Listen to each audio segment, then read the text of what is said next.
Let's now try to make sense of the impact of the weakening peso. Joining us live via Zoom is RCBC Chief Economist Michael Ricafort. Michael, good morning. Thanks so much for joining us. Now, as you heard there, the Philippine peso has plunged to a fresh all-time low of 58 pesos to the dollar. For the benefit of our viewers, in layman's terms, what exactly is happening right now? Is this a big cause for alarm? But it's really the strong dollar versus global currencies. So it's something that's external and exogenous to us, meaning we cannot really do anything about it because the increase in U.S. interest rates, that has effectively increased the allure or attractiveness of the U.S. dollar by way of higher earnings on interest rate income on deposits, on securities, and on bonds. So, yeah, it's a global thing. We have seen a weaker Japanese yen by more than 20% since the start of the year, weaker Korean won by about 15% since the start of the year, and the peso exchange rate has already depreciated by more than 7 pesos or 13.7%. While the other ASEAN currencies since the start of the year, they have already depreciated somewhere between 8 to 11%. So it's really a regional and a global thing. That is, we have seen the U.S. Central Bank raising by another 0.75. That's considered a large or jumbo rate hike. So even since last year, when the U.S. Central Bank started to hint about possible rate hikes, the dollar already started to go up. So at the same time, here in the Philippines, what's really peculiar and unique, it's still the importation season in the third quarter in preparation for the seasonal increase in demand. For the fourth quarter, we have seen that pattern over the past 20 to 30 years at least. And hopefully by the fourth quarter, the seasonal increase in importation would already temper.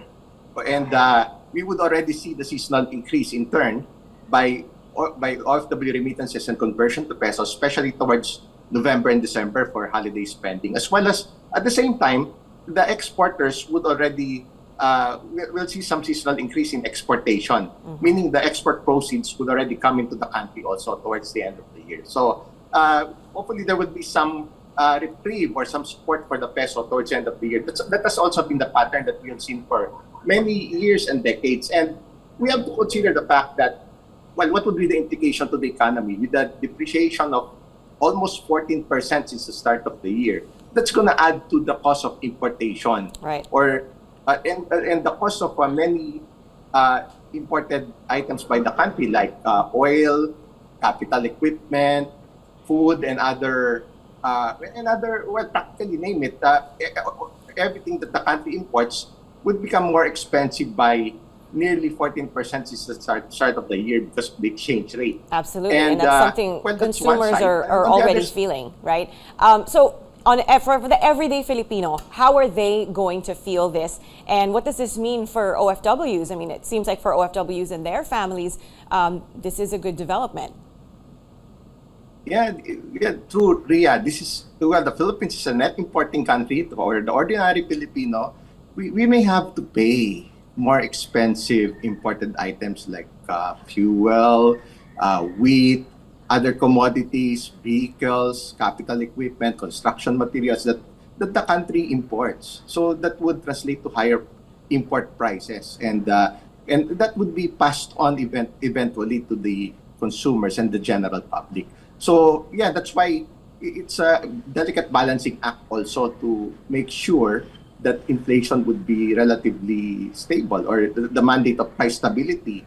That's the mandate of many central banks around the world. So that's also a consideration, the need for the peso to stabilize, able to also in turn stabilize inflation that really affects the poor at a greater extent. Now, for the dollar earners like OFWs, exporters, BPOs, even foreign investors, foreign tourists, so that's already a windfall right away of almost 14% since the start of the year.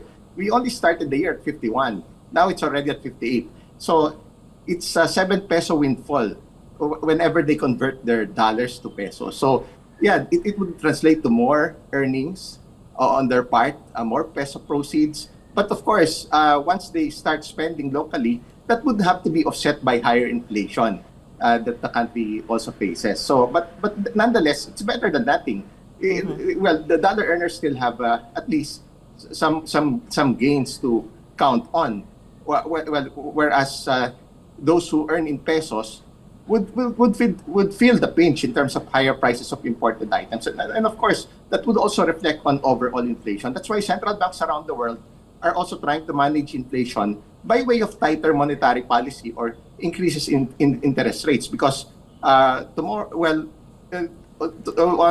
Thursday, September 22, the local central bank is in turn scheduled also to decide on interest rates. So the expectation there would also be some increase enabled to in turn support the peso, and hopefully that would help stabilize the peso in view of the latest increase in US central bank rates. Right. Okay. And you mentioned that it really is a delicate balancing act. I mean, on the good side, you said it is remittance season, right? So we are expecting more dollars to come in from our OFWs, and in turn, they will be able to consume more, and the population in general consumes more at the end of the year. When can we see the peso stabilize? Will it stabilize by the end of the year, you think?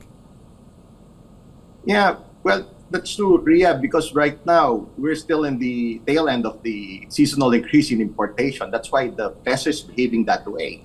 It reached the dollar reached a new intraday high of 58, which was also the closing rate compared to 51 at the start of the year, or a net increase of 7 pesos.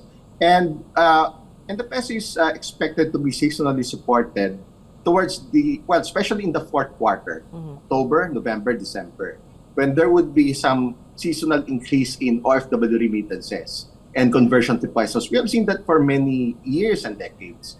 And because, it would benefit them right away as they convert.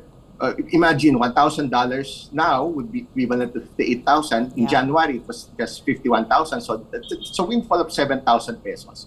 So that would be felt right away, and that would lead to increased spending power. But of course, that's mitigated and offset by higher inflation. And at the same time, of course, whenever the peso weakens, that also translates to higher import costs for most of us, for the general public. So there's that expectation. The September is about to end with more than a week away, and then by October, November, December, there's a good chance for the peso to recover some lost ground. Right. And of course, what would overshadow it? It's still the external factors, because it's still the global trend of the dollar versus global currencies, as we have seen recently. Now, the U.S. Central Bank already hinted that they may again increase interest rates for their next meeting in November. So that's another consideration again for the global currency. So yeah, as long as why is the U.S. continuing its rate hikes? It's also due to the elevated inflation in the United States. It's almost more than 40-year highs at 8.3%. It came from 9.1%, but that's still elevated because it's still a long way to go. They need to bring down their inflation to 2%, and the way to do that is to increase their interest rates, enable to slow things down, even if the unintended consequence is a recession in the U.S. Even if it would slow down demand and achieve the objective of slowing down also commodity prices such as oil. But oil prices now in the world market already eased. It's now down to $82 for the NYMEX benchmark. So that's already $10 below since the start of the Russia-Ukraine war. That's right. So as you said, it's a lot of external factors, no? Things that we cannot control. But hopefully, as you said, things will ease by the end of the year. Michael, thank you so much for joining us this morning. That was RCBC Chief Economist Michael Ricafort.